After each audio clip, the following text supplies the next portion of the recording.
The operators of Rainbow Six Extraction may be old friends if you've barricaded bomb sites and repelled off rooftops in Rainbow Six Siege, but it's time to take these relationships to the next level. Launching device! Faced with a fierce and relentless army of Archean enemies, the operators of Extraction have had to adapt their abilities and evolve their loadouts to take on this deadly new challenge. So, in this episode of our Rainbow Six Extraction Deep Dive series, we're talking operators. Who are they? What unique gadgets do they bring to the fight? And how do they go beyond what you can do in Siege? How do the weapons and react tech that you choose change the way you play? And what kind of perks and upgrades can you unlock to make these operators more versatile and effective than ever?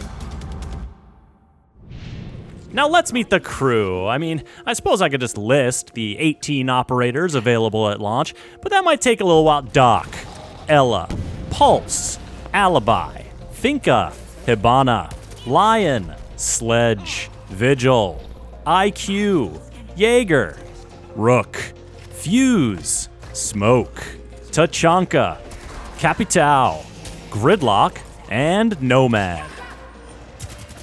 Now, you won't have access to the full roster from the get-go. Extraction puts you on the front lines of an evolving crisis, so Mira, Thermite, and Ash will bring new operators into the program as you progress through the game.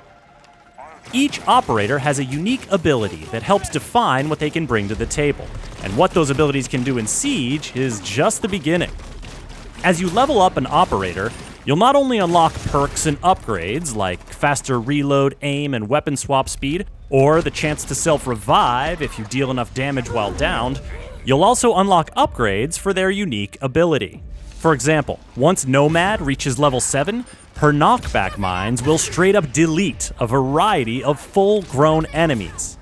A level 10 Vigil won't just cloak himself from enemy sight, he'll cloak any teammates nearby and boost their movement speed. And while it's no longer seen in the hallways of Siege, Tachanka's mounted LMG is living its best life in Extraction, facing swarms of vicious Archeans. What could be better? 2 mounted LMGs? Now that's a godly upgrade. Operator abilities offer a wide range of ways to help you tackle problems, and while they're very effective in solo situations, these abilities truly shine when used in a team composition. Let's say you're playing nest tracking, an objective that requires you to get really veterinary on these pulsating nests. Take Pulse and his cardiac sensor. It'll let you spot the nests through walls. And Capitao's crossbow can shoot smokescreen bolts to mask your approach. If things get heated, Capitao's venom bolts can create poisonous clouds to damage any party crashers, and Doc's healing stim pistol can help fix your squad up if any enemies manage to land a blow. Perhaps you're trying to hold your ground when every Archean in the area gets your GPS location thanks to the explosive charge you just put on their stuff in Sabotage. Gridlock's track stingers can slow or kill enemies in their tracks, while Jaeger's active defense turret won't just stop enemy projectiles, it'll stop enemies dead. If you need to make a hasty getaway, then Sledge is your man. But if you prefer to make your pursuers pay, bring your pal Fuse along to cover your escape. Simply run through a react doorway while the monsters are nipping at your heels, close it, and deploy one of his cluster charges to dump a bunch of grenades on your soon-to-be former pursuers. But the operator you choose is just one facet of how you tailor your approach to the objectives you receive. You've also got weapons, and in addition to their starting primary and secondary weapons, every operator unlocks their first arsenal update at level 3. These give you some powerful new options, like adding the M870 shotgun to IQ's loadout to give her a bigger bang for her buck than her AUG A2 assault rifle. Or adding Lion's HK417 marksman rifle to give him longer range and stronger bite than his V308. These weapons may be familiar to veterans of Rainbow Six Siege, but you haven't truly appreciated the Bailiff 410 revolver shotgun in Alibi's arsenal until you've coolly popped your way through snarling grunts while carrying a fragile objective canister under your arm. Wielding these weapons in a PvE setting gives them a chance to shine in a whole new way. And weapon attachments like sights, barrels, and grips give you a chance to further customize your approach. Suppressed shotguns are a nasty way to take out close-range foes and quietly make your own doorways, and staying stealthy means nests stay dormant and less enemies spawn. But all it takes is one Archean holler to stir things up.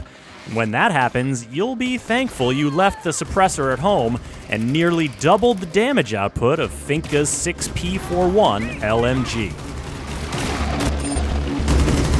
The final piece of the loadout puzzle is React Tech. Now, you can think of these as secondary gadgets from Siege if they were left alone on an island for millions of years and evolved into new species of clever and deadly devices. Stun grenades, smoke grenades, claymores, nitro cells, these classics are more impactful than ever, and yes, that includes impacts. But complete objectives and studies to progress further, and you can unlock grenades for paralyzing enemies in place, or quickly finding out what's on the other side of that wall. Bring your own health boosters or revive kits for when Doc's not around. Equip a friggin' laser that dissolves the sprawl right before your very eyes. And React Tech doesn't just do cool stuff on its own. It really amplifies the kind of synergies you can explore with your crew. Tachanka's turret with an enemy projectile blocking field wall. Scan drones with high penetration rifles. Arc mines with... Oh god, you got zapped so bad. Oh, you're dead now.